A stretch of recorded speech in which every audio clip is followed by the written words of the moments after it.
She had been holding her breath since entering the room, not daring to relax at all. Her straight back was a bit stiff. After standing for half an hour, the pain in her feet made her frown. When the Crown Prince was around again, he ordered her, grind the ink. Sheng Jiaoyu walked with her stiff and aching steps to the desk. She was used to grinding ink and copying books, so it wasn't unfamiliar to her now. Wei Jing smelled the faint, delicate fragrance on her again.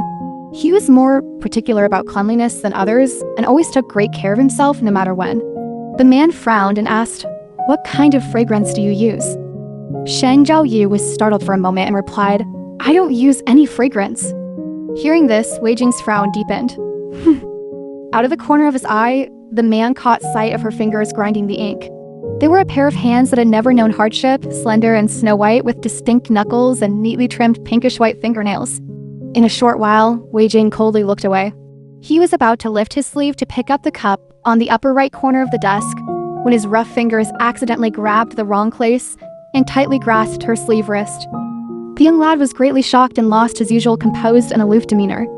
Wei Jing withdrew his hand, picked up the teacup, and took a sip of Longjing tea. His eyes, with a half-smile, swept across her face as he said in a cold voice, "What are you afraid of?" "Am I going to hit you?" Sheng Jiaoyu was a bit annoyed. She couldn't blame it on her conditioned reflex. She had suffered enough in her past life.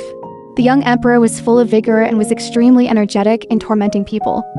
Especially when it came to her who had betrayed and deceived him, he would never show mercy. He would even act recklessly in the imperial study. He would press her onto the couch, tie her wrists with the belt he pulled out from her waist, and the force of his embrace was like the bite of a wild beast. She had studied for so many years and had a bit of the integrity and pretended aloofness of a literati. She didn't know how to say pleasing words and often made the already angry new emperor even angrier. Sheng Jiaoyu also tried to seek help from others. However, among her former classmates or colleagues she had worked with, hardly anyone knew that she was a girl. Ju Qinglan was one of the very few who knew.